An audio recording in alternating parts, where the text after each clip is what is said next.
இந்த நாளோட விலாக் வந்து காலையில் ஒரு டீயோட தான் ஸ்டார்ட் ஆச்சு. காலையில் ஆஃபீஸில் போயிட்டு டீ ரொம்ப நாளாச்சு பெஸ்ட்டியோட வீடியோ போட்டு. ஸோ பெஸ்ட்டியை இன்றைக்கி கூப்பிட்டேன். அவங்களும் வந்தாங்க. அவங்க டெய்லி ஆக்சுவலாக என்னை கேட்டுட்ருக்காங்க, ஏன் நீங்கள் எடுக்க மாட்டேறீங்க, வாங்க எடுக்கலாம்னு சொல்லிட்டு இன்றைக்கி அதை ஒரு வழியாக எடுத்தாச்சு. அப்புறம் படைத்த பிரசாதம் இன்றைக்கி இதுதான். பெஸ்ட்டியோட கையில் மெகந்தி எப்படி இருக்குன்னு சொல்லுங்கள். அது அவங்களே ட்ரை பண்ணது. இவங்க மெகந்தி தெரிகிற மாதிரி ஒரு சில போசஸ் கொடுத்துட்டு பிரசாதமும் சாப்பிட்டு, அதுக்கப்புறம் இன்றைக்கி வந்து மோருக்கு பதிலாக லெமன் ஜூஸ் இருந்தது, அதையுமே குடிச்சிட்டு, அப்புறம் இந்த 2 days லீவில் வந்து ஆஃபீஸில் நிறைய பேர் அங்கங்கே போயிருந்தாங்க. அவங்கவுங்க நிறைய ஸ்நாக்ஸ் எடுத்துகிட்டு வந்தாங்க. அதெல்லாம் அவங்ககிட்ட காட்டவே முடியல.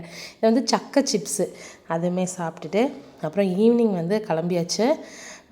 ஈவினிங் கொஞ்சம் எர்லியராகவே கிளம்பிட்டேன். ஏன்னா வேலைலாம் சீக்கிரம் முடிஞ்சதுனால கொஞ்சம் சீக்கிரமாகவே கிளம்பிட்டேன். அப்படியே போகும்போது ஒரு சின்ன கிளிப்ஸ். இன்றைக்கி ஆட்டோவில் தான் போயிருந்தேன்.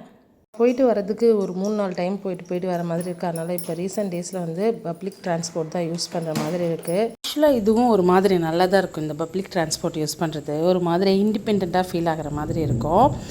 எனக்கு பிடிக்கும் இந்த மாதிரி தனியாக எங்கேயாச்சும் போகிறது வருது. அதுக்கான சந்தர்ப்பத்தை வந்து தலைவர் விடவே மாட்டார், கூடவே இருப்பார். இப்போ வந்து வேறு சிச்சுவேஷன் இல்லைன்னு சொல்லிவிட்டு நான் வந்துட்டேன்.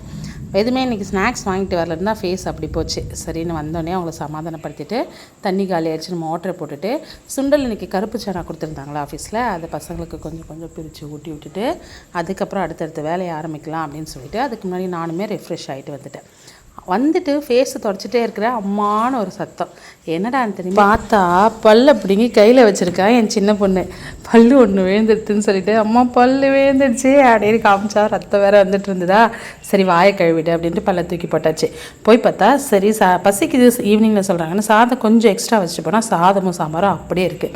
இதை எப்படியாவது காலி பண்ணணும்னு ஒரு வழி பண்ணி ஒரு கிண்ணத்தில் எல்லா சாதமும் போட்டு சாம்பாரை ஊற்றி முட்டை 2 பீஸ் இருந்தது அதையும் எடுத்துக்கிட்டு வாங்க மெத்தைக்கு போகலாம் அப்படின்னு சொல்லிட்டு மெத்தைக்கு கூப்பிட்டு வந்து நிலா சோறு அந்த சோறு இந்த சோறு நல்லா ஏமாற்றி அந்த சாப்பாடை அவங்களுக்கு ஊட்டி விட்டுட்டேன். வீட்டுக்குள்ளேயே இருக்க மாதிரி இருக்க. ஸ்கூலுக்கு போகிறாங்க, வீட்டுக்குள்ளேயே இருக்காங்களா. அங்கே வந்து வெளியில் போயிட்டு விளையாடுவாங்க கொள்வாங்க. இங்கே வீட்டுக்குள்ளேயே இருக்காங்களா.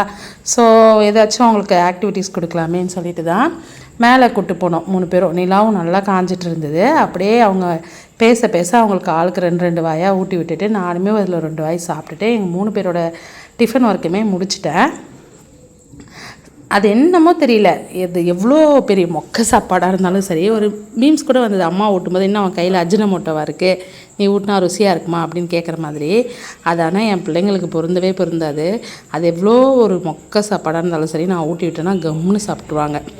அது மாதிரி தான் இன்றைக்கும் சாப்பிட்டுட்டாங்க. இந்த எக்ஸ்பீரியன்ஸ் அவங்களுக்கு பிடிச்சும் இருந்துச்சு. அதை கொஞ்சம் நேரம் அங்கே விளையாடின்ட்டு அப்புறம் சுற்றி பார்க்கும்போது தான் ஒரு விஷயம் தெரிஞ்சது. என்னென்னா, பக்கத்தில் 3 வீடு தள்ளி டியூஷன் எடுத்துகிட்டு இருக்கு ஒரு பாப்பா. நான் வந்து ஆக்சுவலாக டியூஷன் தேடினேன் இங்கே லோக்கலில் எங்கேயாச்சும் கிடைக்கும்னு சொல்லிட்டு. எனக்கு என்ன ஒரே ஒரு கண்டிஷன்னா, ரோடு கிராஸ் பண்ணாத மாதிரி இருக்கணும். அது இல்லாமல் பிள்ளைங்க யாராவது பொம்பளை பிள்ளைங்க சொல்லி கொடுத்தா நல்லாயிருக்கும் அப்படின்னு சொல்லிட்டு பக்கத்து வீட்டில் பாப்பா சொல்லி கொடுத்துட்டு இருந்தா. அங்கே போய் கேட்டேன். அவள் இந்த வருஷம் பார்த்து டியூஷன் இருக்கிறத நிறுத்திட்டாள். சரி அப்படின்னு சொல்லிட்டு தேடிட்டு இருந்தா. ஒரு 2-3 நாளாகவே தேடிட்டு இருந்தேன் அக்கம் பக்கம்லாம் சொல்லிவிட்டு. அப்புறமா தான் பார்த்தா அங்கே டியூஷன் எடுத்துகிட்டு இருந்தது. அப்பா மேலே வந்ததுக்கு ஒரு நல்ல விஷயம் கிடச்சிதுன்னு சொல்லிட்டு உடனே சாப்பாடை ஊட்டிட்டு கொஞ்சம் நேரம் விளையாடிட்டு கீழே இட்டு வந்து பசங்களை விட்டுட்டு அந்த பாப்பாட்ட போய் கேட்டேன். அவளுமே 4லேருந்து அனுப்புங்கக்கா நான் பார்த்துக்கிறேன் அப்படின்னு சொல்லிட்டா. என்னென்னா அங்கே ஆஃபீஸ்லேருந்து வீட்டுக்கு வரதுக்குள்ளே நமக்கு மைண்ட் வந்து ஒரு மாதிரி ஆயிடுது. ஐயோ பிள்ளைங்க தனியாக இருக்கே. அதையும் இல்லாமல் ஒரு சில நாள் வந்து இப்போ கரண்ட்டெல்லாம் நின்றுச்சுன்னா இன்னும் கொஞ்சம் குழந்தைங்க தனியாக இருக்கேன். ஏன்னா பசங்க இது வரைக்கும் தனியாக இருந்ததே இல்லையா. அந்த ஒரு பதட்டம் எனக்கு. ஆனால் பசங்க சூப்பராக இருக்குங்க, இருந்தாலும் எனக்கு தான் அது படப்படன்னு வருது. அதனால் ஒரு டியூஷன் கண்டுபிடிச்சிட்ட மன நிம்மதி. நாளைக்கே டியூஷனுக்கு வந்து தரத்தி விட்டுருவேன். ஸோ இந்த நாள் வந்து இப்படி தான் போச்சு. வீடியோ பிடிச்சிருந்தா லைக் பண்ணி சப்போர்ட் பண்ணுங்கள். Bye friends.